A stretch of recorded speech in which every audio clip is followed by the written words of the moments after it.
Hi friends, எல்லோருக்கும் வணக்கம். எல்லோரும் எப்படி இருக்கீங்க? நல்லா இருக்கீங்களா? இன்றைக்கி நம்ம ஒரு புது கதை தான் ஆரம்பிக்க போகிறோம். அதுக்கு முன்னாடி நீங்கள் செய்ய வேண்டிய விஷயம் என்ன அப்படின்னு கேட்டிங்கன்னா, மறக்காமல் நம்ம சேனலை சப்ஸ்கிரைப் பண்ணிக்கோங்க. கீழே இருக்க பெல் பட்டனையும் கிளிக் பண்ணிக்கோங்க. வாங்க கதைக்குள்ளே போகலாம் ஃப்ரெண்ட்ஸ். என் பேர் தினேஷ். நான் ஒரு கடை வச்சுருந்தேன். அந்த கடையில் வர வருமானத்தை வச்சு என்னோடய குடும்பம் நல்ல முறையில் போயிட்டு இருந்துச்சு. எதுக்குமே குறைவில்லாமல் தான் போயிட்டு இருந்துச்சு. திடீர்னு ஒரு வியாபாரத்தில் ஏற்பட்ட ஒரு நஷ்டத்தாலையும் என்கிட்ட ஒரு ஒரு பையன் வேலை பார்த்துக்கிட்டு இருந்தான் என்னோடய கடையில். அவன் செய்த சில துரோகங்களால் என்னால் அந்த கடையை ஒரு நல்ல நிலைமையில் கொண்டுட்டு போக முடியலை. நான் அவனை ரொம்ப நம்பினேன். ரொம்ப வருஷமாக எங்கள் அப்பா காலத்துலேருந்தே அவங்க குடும்பம் வேலை பார்த்துக்கிட்டு இருந்தவங்க. அந்த மாதிரி வேலை பார்த்துட்டு இருந்ததுனால நான் அவனை ரொம்ப என்னோட தம்பி போல் பார்த்துக்கிட்டு இருந்தேன். ஆனால் அவனுக்கு என் கடையில் நான் எல்லா உரிமையும் கொடுத்தும் அவனுக்கு என்னென்னு தெரியல. அவன் சில விஷயங்கள் பண்ணதுனால என் கடையில் இருக்கிற வியாபாரமும் சரி ஒரு நஷ்டத்தை சந்திக்கக்கூடிய ஒரு நிலைமைக்கு போணுச்சு. அதுக்கப்புறம் நிறைய லாஸ் அந்த மாதிரியான வர ஆரம்பிச்சிருச்சு. என் குடும்பம் ஒரு வறுமையான சூழலுக்கு தள்ளப்பட்டுச்சு. அதாவது ஒரு நல்ல நிலைமையில் இருந்த ஒரு ஃபேமிலி இத்தனை நாளாக ஒரு நல்ல நிலைமையை பார்த்துக்கிட்டு இருந்த என் குடும்பம் ரொம்ப வறுமையான சூழல், எல்லாத்துக்குமே கஷ்டப்படக்கூடிய ஒரு சூழலுக்கு தள்ளப்பட்டுச்சு. எனக்கு என்ன பண்ணுறதுனே தெரியல. இந்த சூழலை சமாளிக்கணும் அப்படின்னு சொன்னால் கண்டிப்பாக இந்த கடையை வேறு யாருக்கிட்டையாவது நம்ம ஒப்படைச்சோன்னா கண்டிப்பாக அவங்க ஒரு முதல் போட்டு நம்ம வேறு விதமாக பண்ணுவாங்க. ஆனால் என்கிட்ட முதல் போடவே காசு இல்லை. ஏன்னா நிறைய கடன் ஆனதுனால என்னால் முதல் போடவே காசு இல்லை. அந்த மாதிரி யோசிச்சுட்டு இருந்த சமயத்தில் நம்ம இந்த கடையை வித்தரலாம். ஏன்னா அப்பாவோட சொத்தாக இருந்தாலும் நம்ம இத்தனை நாள் கிட்டத்தட்ட 15 வருஷம் அப்பாவுக்கு அப்புறம் நம்ம நடத்திட்டு வந்திருக்கோம். நல்ல முறையில் தான் நடத்திட்டு வந்தோம். மனசில் துரோகங்களால் நம்மளுக்கு இந்த மாதிரி ஒரு நிலைமை வந்துச்சு அப்படிங்கிறது தான் எனக்கு ஒரு பெரிய ஒரு வாழ்க்கையில் ஒரு பெரிய பாடமாக இருந்துச்சு. அப்புறம் நான் என்னென்னா, என் குடும்பத்தையே என்னால் சமாளிக்கிறதுக்கு ஒரு வருமானத்துக்கு ரொம்ப கஷ்டமாக இருக்கிறதுனால அந்த கடையை விற்கிறதுக்காக நான் ஏற்பாடு பண்ணினேன். அதுக்கப்புறம் என்னோட தொழிலில் தெரிஞ்சவங்க ஒருத்தர் ஒரு பெரிய ஒரு ஆள் வாங்கினாங்க. அந்த கடையை அவர் வாங்கிக்கிறதுன்னு சொல்லிட்டு நல்ல விலைக்கே எடுத்துக்கிட்டாரு. அதுக்கப்புறம் அந்த வந்த பணத்துலேருந்து நான் என்ன பண்ணேன்னா, அந்த கடன்லாம் இருந்ததெல்லாம் கொஞ்சம் கொடுத்துட்டு மீதி பணம் கொஞ்சம் இருந்துச்சு. அதை வச்சு வேறு ஏதாச்சும் நம்ம தொழில் பண்ணலாம் அப்படின்னு சொல்லிட்டு சும்மா ஒரு டீலர் பிஸ்னஸ் மாதிரி எடுத்து ஒரு ஒரு வியாபாரத்தை ஆரம்பித்தேன். அதில் ரொம்ப முதலீடு போட தேவையில்லை. இருந்தாலும் அதுக்கும் நம்ம மெனக்கடணும் அப்படிங்கிறதுனால எனக்கு வாழ்க்கையே ஒரு வெறுத்து, எப்படி சொல்கிறது, யாரையுமே நம்பக்கூடாது. வாழ்க்கையில் நம்ம தொழிலையும் சரி நம்ம வியாபாரத்துலேயுமே யாரையுமே நம்பி நம்ம ஒப்படைக்கக்கூடாது. நம்ம எதுவுமே நம்ம கைப்பட ஒரு எல்லாமே விஷயமே இருக்கணும் அப்படிங்கிறது நான் அந்த ஏற்பட்ட நஷ்டத்துலேருந்து கற்றுக்கிட்ட பாடம். அதனால் எனக்கு ஒரு விஷயம்தான் தோணிக்கிட்டு இருந்துச்சு.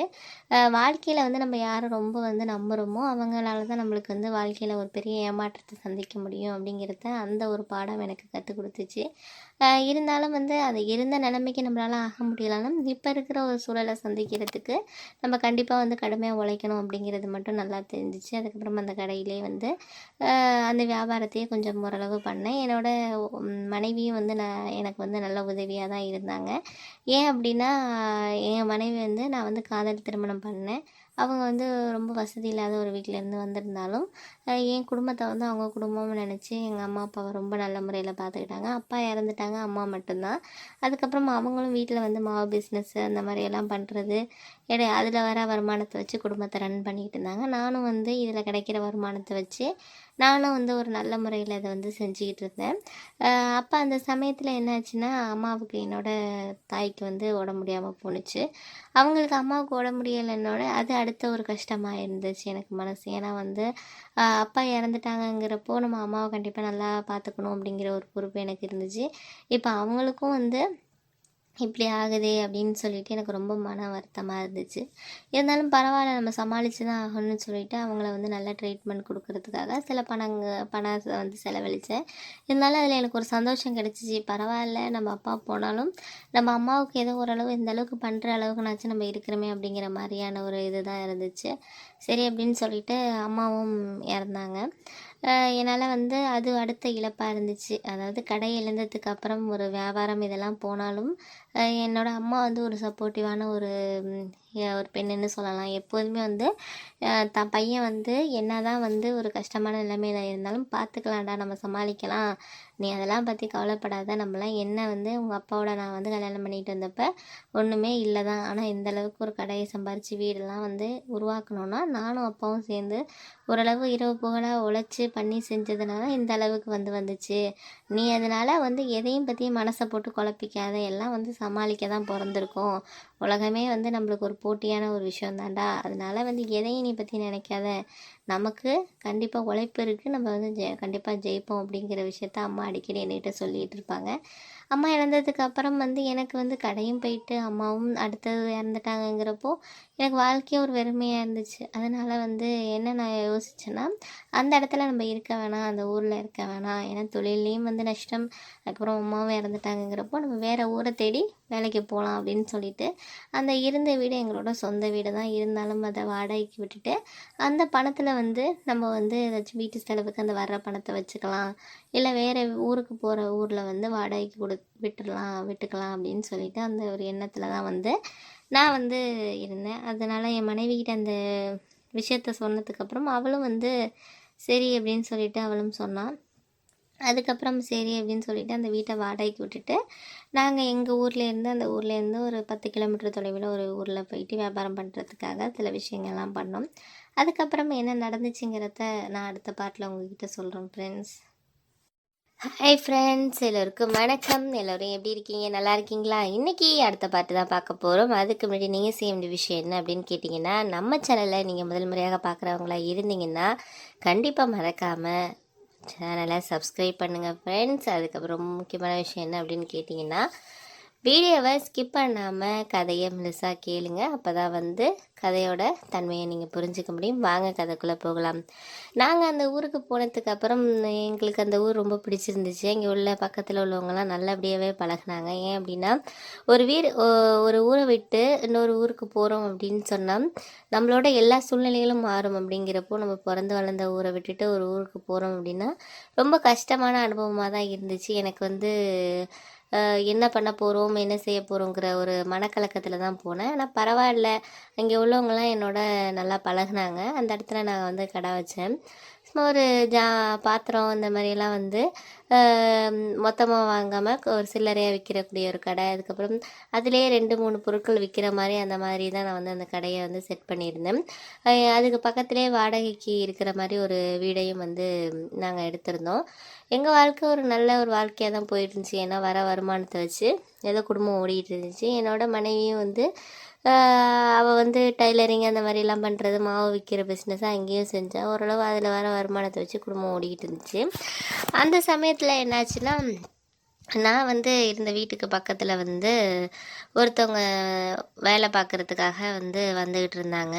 அவங்க வந்து எனக்கு முதல் தடவையாக பார்க்குறப்போ வந்து என்ன தோணுச்சுன்னா, எங்கேயோ பார்த்துருக்க மாதிரியான ஒரு சூழல் தான் இருந்துச்சு. ஆனால் வந்து அவங்கக்கிட்ட எனக்கு கேட்குறதுக்கு ஒரு மாதிரி இருந்துச்சு. ஏன்னா வந்து என்னத்தை ஃபஸ்ட்டு டைமே வந்து உங்களை எங்கேயோ பார்த்துருக்கோன்னு கேட்டால் அவங்க நம்மளை என்ன நினப்பாங்கன்னு நினச்சிட்டு நான் இப்படியே இருந்தேன். அன்னைக்கு ஒரு நாள் வந்து என் கடைக்கு வந்து அவங்க வந்தாங்க. ஒரு சில விஷயங்கள் வாங்குறதுக்கு, பொருள் வாங்குறதுக்கு வந்தாங்க. நான் உடனே கேட்டேன், நீங்கள் யாரும்மா, எந்த ஊர் அப்படின்னு கேட்டேன். அவங்க வந்து என்னோட ஊரை தான் சொன்னாங்க. அதுக்கப்புறம் வந்து எனக்கு என் பேரை சொன்னேன். ஓ தெரியும்ப்பா, எனக்கெல்லாம் உங்களை தெரியும் அப்படிங்கிற மாதிரி சொன்னாங்க. அதுக்கப்புறம் வந்து என்ன சொன்னாங்கன்னா, என்னோட வீட்டுக்கார் வந்து அங்கே இருந்தாங்கப்பா, நாங்கள் வந்து அங்கே அவர் இறந்ததுக்கப்புறம் அந்த ஊரை விட்டு நாங்கள் வந்திருக்கோம். உங்கள் அம்மா அப்பாவெல்லாம் எனக்கு நல்லாவே தெரியும். நீ என்னத்துக்கு இங்கே வந்துருக்கிற? அந்த ஊர்லேயே தான் நல்ல வியாபாரம்லாம் பண்ணிகிட்டு இருந்தீங்களே, என்ன ஆச்சு அப்படின்னு கேட்டாங்க. நான் சொன்னேன், இது மாதிரி தொழில் நஷ்டமாயிட்டுமா, அதனால தான் வந்தேன் அப்படின்னு சொல்லிக்கிட்டு இருந்தேன். ஓ அப்படியாப்பா, நான் வந்து இங்கே வந்து வீட்டில் வேலை பார்க்குறது அந்த மாதிரி விஷயத்துக்காக வந்து நான் வந்து வேலை பார்த்துக்கிட்டு இருக்கேன்ப்பா. எனக்கு ஒரு பொண்ணு இருக்கா, அவள் வந்து வீட்டில் தான் இருக்கிறா. அவளுக்கு தான் வேலை வந்து எனக்கு இப்போ கிடைக்காம ரொம்ப கஷ்டமாக இருக்குது. ஏதாச்சும் வேலை இருந்தால் சொல்லுப்பா அப்படிங்கிற மாதிரி நான் அவர்கிட்ட சொன்னேன். அவர் சொன்னதுக்கப்புறம் வந்து என்ன சொன்னார்னா, எனக்கு சரி ஓகே, நான் கேட்டுட்டு அது சொல்கிறேன், பக்கத்தில் ஏதாச்சும் வேலை இருக்கான்னு சொல்லிட்டு அப்படின்னு சொன்னேன். அதுக்கப்புறம் அவங்க போயிட்டாங்க. எனக்கு வந்து கஷ்டமாக இருந்துச்சு. ஏன்னா அவங்க நல்லாவே தெரியும் நமக்கு. நம்மளுக்கு தெரிஞ்சவங்களா போயிட்டாங்க, ஏதாச்சும் உதவி பண்ணலாம் அப்படின்னு எனக்கு தோணுச்சு. ஏன்னா அவங்க அந்த மாதிரி நல்லா வாழ்ந்தவங்க, ஆனால் இப்போ இப்படி இருக்காங்களே அப்படின்னு சொல்லிட்டு ரொம்ப கஷ்டமாக இருந்துச்சு. சரி ஓகே அப்படின்னு சொல்லிட்டு நானும் எங்கள் கடைக்கு பக்கத்துலேயே வந்து ஒரு வாட்டர் கேன் இந்த மாதிரியெல்லாம் போடுற பிஸ்னஸ் பண்ணுற ஒருத்தர் வந்து கடை வச்சுருந்தாரு. அந்த கடையில் வந்து அவர் நல்லா பழக்கமாக இருந்தார். ஏன்னா ஒரு 3-4 மாதம் இருந்தாலும் என்னால் வந்து எல்லாமே வந்துட்டு நல்லா பழகினார். அவர் வந்து ஆட்கள் தேவை அப்படின்னு சொல்லி இது போஸ்டர் ஒட்டிக்கிட்டு இருந்தார். நான் உடனே அதை பார்த்துட்டு எனக்கு தெரிஞ்ச ஒருத்தவங்க இருக்கிறாங்க, சேர்த்துக்கிறீங்களாண்ணே வேலைக்கு அப்படின்னு சொன்னேன். இங்கே வந்து இந்த கணக்கு இதெல்லாம் பார்க்குறதுக்கு எழுதுறதுக்கு தான் வேணும், அந்த பொண்ணு படிச்சிருக்கப்பா, ஒரு 10வது படிச்சிருந்தா கூட போதும் அப்படிங்கிற மாதிரி தான் சொல்லிக்கிட்டு இருந்தார். சரி அப்படின்னு சொல்லிட்டு நான் அவங்களுக்கு அந்த நம்பர் கொடுத்துட்டு போனாங்க. அதுக்கு ஃபோன் பண்ணி கேட்டேன். 12வது வரைக்கும் படிச்சிருக்காப்பா, அதெல்லாம் எழுத எல்லாமே தெரியும் அவளுக்கு அப்படின்னு, பக்கத்தில் எந்த வேலையும் கிடைக்கல அப்படின்னு சொன்னதுக்கு நான் அப்புறம் வந்து நான் இது மாதிரி சொன்னேன், நீங்கள் வாங்க என் கடைக்கு உங்கள் பொண்ணை அழைச்சிட்டு அப்படின்னு சொன்னேன். அதுக்கப்புறம் அவங்களும் வந்து அழைச்சிட்டு வந்தாங்க. அழைச்சிட்டு வந்ததுக்கப்புறம் பார்க்குறதுக்கு ரொம்ப அழகாக இருந்த அந்த பொண்ணு எனக்கு ரொம்ப ஒரு மாதிரி ஈர்ப்பாயிடுச்சு அவன் மேலே. அந்தளவுக்கு ரொம்ப ஒரு அழகான ஒரு தோற்றம் இருந்துச்சு. ரொம்ப பார்க்குறதுக்கும் ரொம்ப வந்து நல்ல ஒரு குணம் கொண்ட பொண்ணாக தான் இருந்தா. எனக்கு ரொம்ப பிடிச்சிருந்துச்சு.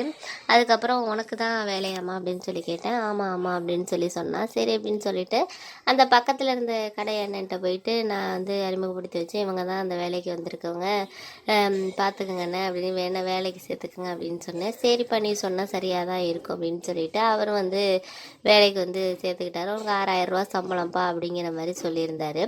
சரி அப்படின்னு சொல்லிட்டு நானும் வந்து என்ன பண்ணேன்னா, எனக்கு ரொம்ப சந்தோஷமாக இருந்துச்சு. பரவாயில்ல, நம்மள்கிட்ட ஒரு உதவின்னு கேட்டவங்களுக்கு ஏதோ ஒரு உதவி பண்ணியிருக்கோம் அப்படின்னு நினச்சிட்டு இருந்தேன். அப்போ அந்த சமயத்தில் அவங்க அம்மா வந்து எனக்கு ரொம்ப நன்றிப்பா, நான் அந்த நன்றியை மறக்கவே மாட்டேன், ரொம்ப கஷ்டத்தில் இருந்தோம், இப்போ இந்த உதவி எனக்கு ஒரு பெரிய உதவியாக இருக்கும் அப்படின்னு சொன்னாங்க. அதுக்கப்புறம் வந்து பக்கத்து கடைங்கிறதுனால அந்த பொண்ணுகிட்ட பேசுகிறது பண்ணுறது அப்படியே வந்து கொஞ்சம் கொஞ்சமாக எனக்கும் அந்த பொண்ணுக்கும் வந்து ஒரு நல்ல ஒரு பழக்க வழக்கம் ஆணுச்சு. நல்ல ஒரு நட்பாக தான் போயிட்டு இருந்துச்சு. ஒரு நாள் திடீர்னு அந்த அம்மாவுக்கு வந்து உடம்பு முடியல அப்படின்னு சொல்லிட்டு அந்த பொண்ணு வந்து வேலைக்கு வரல அப்படின்னு சொல்லிட்டு அவர் பக்கத்து கடைக்காரர் சொன்னார். நான் கேட்டதுக்கு உடனே எனக்கு மனசு கேட்கல. அதுக்கப்புறம் அவங்க வீடு வந்து அந்த தெருவில் ஒரு 2வது தெரு தள்ளி இருந்துச்சு. சரி போய் பார்ப்போம் அப்படின்னு சொல்லிட்டு நான் கடையை வந்து மூடிட்டு அவங்கள பார்க்குறதுக்காக வந்து போனேன். அப்போ வந்து ரொம்ப ஒரு சின்ன வீடு தான், ரொம்ப ஒரு மாதிரி ஓரளவு வசதி எதுவுமே இல்லை அந்த வீட்டில். அப்போ வந்து அவங்க படுத்திருந்தாங்க. இந்த பொண்ணு வந்து டீ வச்சுக்கிட்டு இது பண்ணிக்கிட்டு இருந்தா. நான் உடனே என்னை பார்த்தோன்னே வாங்க வாங்க உள்ளார அப்படின்னு சொல்லிட்டு அவங்க ரொம்ப மாதிரி கஷ்டமாக போயிட்டு அவங்களுக்கு. அதுக்கப்புறம் நான் உள்ளார போயிட்டு உட்காந்தேன். என்ன பண்ணுது என்னன்னு சொல்லி கேட்டேன். இல்லைப்பா கொஞ்சம் உடம்பு முடியல, கால் வலியாக இருக்குது, உடம்பெல்லாம் ஒரு மாதிரி இதாக இருக்கிற மாதிரி இருக்குப்பா அப்படிங்கிற மாதிரி சொன்னாங்க. சரி அப்படின்னு சொல்லிட்டு நாங்கள் ஹாஸ்பிட்டலுக்கு போக கேட்டதுக்கு இல்லைப்பா வேணாம் வேணாம் அப்படின்னு சொல்லிட்டு தாங்கிக்கிட்டே இருந்தாங்க. நான் கூப்பிட்டா நீங்கள் வரமாட்டிங்களா வாங்க அப்படின்னு சொன்னேன். சரி அப்படின்னு சொல்லிட்டு போனோம். அதுக்கப்புறம் என்ன நடந்துச்சுட்டு அடுத்த பாட்டில் சொல்கிறேன் ஃப்ரெண்ட்ஸ். ஹாய் ஃப்ரெண்ட்ஸ், எல்லோருக்கும் வணக்கம். எல்லோரும் எப்படி இருக்கீங்க, நல்லா இருக்கீங்களா? இன்றைக்கி நம்ம இறுதி பகுதி தான் பார்க்க போகிறோம். அதுக்கு முன்னாடி நீங்கள் செய்ய வேண்டிய விஷயம் என்ன அப்படின்னு கேட்டிங்கன்னா, நீங்கள் முதல் முறையாக நமது சேனலில் வீடியோ பார்க்குறவங்களாக இருந்தீங்கன்னா மறக்காமல் சேனலை சப்ஸ்கிரைப் பண்ணிக்கோங்க. கீழே இருக்க பெல் பட்டனையும் கிளிக் பண்ணிக்கோங்க. அப்போ தான் நான் போடுற வீடியோஸும் உங்களுக்கு உடனுக்குடனே நோட்டிஃபிகேஷனாக வரும், நீங்களும் பார்த்து சந்தோஷப்பட முடியும். வாங்க கதைக்குள்ளே போகலாம் ஃப்ரெண்ட்ஸு. நான் அவங்க வீட்டுக்கு போனதுக்கப்புறம் அவங்க அம்மா ரொம்ப முடியாமல் இருந்தாங்க. நான் ஹாஸ்பிட்டலுக்கு கூப்பிட்டேன் வாங்க அப்படின்னு சொல்லிட்டு கூப்பிட்டோன்னே அவங்க வந்து வேணாப்பா வேணாம் அப்படிங்கிற மாதிரி சொன்னாங்க. ஏன்னா அவங்கள்ட்ட பணம் இல்லையானுங்கிறது தெரியல, அதனால் ஒரு வேளை அப்படி சொல்லியிருப்பாங்கன்னு நான் நினச்சிக்கிட்டு அதெல்லாம் நான் எல்லாம் பார்த்துக்கிறேன், நீங்கள் ஒன்றும் கவலைப்பட வேணாம், நீங்கள் வாங்க அப்படின்னு சொல்லிட்டு அப்புறம் ஒரு ஆட்டோ பிடிச்சி அவங்கள பக்கத்தில் இருக்க ஒரு ஹாஸ்பிட்டலுக்கு அழைச்சிட்டு போனேன். அவங்க என்ன சொன்னாங்கன்னா, ரொம்ப தெம்பு இல்லாமல் இருக்காங்க அப்படின்னு சொல்லிட்டு நிறைய மருந்து இதெல்லாம் எழுதி கொடுத்தாங்க. ஒரு தெம்புக்கான மருந்து எல்லாம் எழுதி கொடுத்தாங்க. ஒரு மாதம்னாச்சும் நல்லா வேலை பார்க்காம கொஞ்சம் ரெஸ்ட் எடுங்க அப்படிங்கிற மாதிரி சொல்லியிருந்தாங்க. அப்புறம் வேறு ஒன்றும் சொல்லலை, பார்த்துக்குங்கப்பா அப்படிங்கிற மாதிரி டாக்டர்ன்ட்ட. சரின்ட்டு நான் ஆட்டோவில் வரப்போ சொன்னேன், ஏன் இப்படி வந்து உடம்பு போட்டு நீங்கள் இது பண்ணிக்கிறீங்க, கொஞ்சம் வந்து வேலை பார்க்க வேண்டியதாக இல்லைன்னு சொல்ல வரல, இருந்தால் நம்மளுக்கு நம்ம உடம்பு நல்லா இருந்தால் மட்டும்தான் அடுத்தது நம்ம வேலை பார்க்க முடியும் அப்படிங்கிற மாதிரி நான் சொன்னேன். சரிப்பா என்ன பண்ணுறது, குடும்ப கஷ்டம், பொண்ணு வேலைக்கு போகிறா, அதனால நானும் வந்து போக வேண்டிய கட்டாயம் அப்படிங்கிற மாதிரி சொன்னாங்க. சரி அப்படின்னு சொல்லிவிட்டு நானும் அதெல்லாம் வந்து நீங்கள் எதுவும் கவலைப்படாதீங்க, நான் உங்களுக்கு ஹெல்ப் பண்ணுறேன் அப்படிங்கிற மாதிரி சொன்னேன். ஏன்ப்பா நீ ஏன் கஷ்டப்படுற, உன்னை போட்டு தொந்தரவு பண்ணுறதுக்கு எனக்கு மனசு இல்லை அப்படிங்கிற மாதிரி சொன்னாங்க. அதுக்கப்புறம் என்ன சொன்னாங்கன்னா, நான் வந்து ஒரு வாரம் வந்து என்னோடய அண்ணன் வீடு வந்து இங்கே இருக்குது பக்கத்தில், அவங்க வீட்டுக்கு நான் போயிட்டு வரேன்ப்பா, கொஞ்சம் எங்கள் அண்ணி வர சொல்லுது, எங்கள் அண்ணன் இருந்ததுலேருந்து இங்கே போகல, நீ வந்து இங்கே வீட்டில் தான் இருப்பா, வேலைக்கு ஏன்னா லீவ் சொல்ல முடியாது, கடையில் திட்டுவாங்க, அதனால் இதை நீ பஸ் மட்டும் ஏற்றி விட்ரு, நான் வந்து அவங்க வீட்டுக்கு போயிட்டு ஒரு வாரம் 10 நாள் இருந்துட்டு நான் வந்துடுறேன் அப்படின்னு சொல்லி சொன்னாங்க. சரி அப்படின்னு சொல்லிட்டு நானும் நாளைக்கு நான் உங்களை பஸ் ஏற்றி விட்றேன், இன்றைக்கி நீங்கள் இருங்க அப்படின்னு சொல்லிட்டு நான் வந்துட்டேன் விட்டுட்டு. அதுக்கப்புறம் வந்ததுக்கப்புறம் மறுநாள் காலையில் அவங்கள அழைச்சிட்டு போயிட்டு அவங்க சொன்ன மாதிரி வந்து காலைல ஒரு 9 மணிக்கெலாம் வந்து பஸ் ஏற்றி விட்டேன். அதுக்கப்புறம் இவங்கள வந்து வேலைக்கு அழைச்சிட்டு வந்தேன் வண்டியில். வர்றப்போ வந்து ஏன் சோகமாக இருக்கு அப்படின்னு சொல்லி கேட்டதுக்கு அவங்க சொன்னாங்க, இல்லை அம்மா வந்து இத்தனை நாளாக என்னை பிரிஞ்சு போனதில்லை, நானும் அம்மாவோட தான் போனேன், ஆனால் இன்றைக்கி அம்மா ஏன் விட்டுட்டு போகிறாங்க என்னன்னே எனக்கு தெரியல அப்படின்னு சொன்னாங்க. நீ அதெல்லாம் கவலைப்படாத, அதான் சொல்கிறாங்களா 10 நாளில் வந்துடுவேன்னு சொல்கிறாங்க, அதனால் நீ ஒன்றும் ஃபீல் பண்ணாத, அதெல்லாம் வந்துடுவாங்க அப்படின்னு சொல்லிட்டு சொன்னேன். அதுக்கப்புறம் அவங்கள கொண்டாந்து கடையில் விட்டுட்டு அதுக்கப்புறம் நான் வேலையை பார்க்க ஆரம்பிச்சிட்டேன்.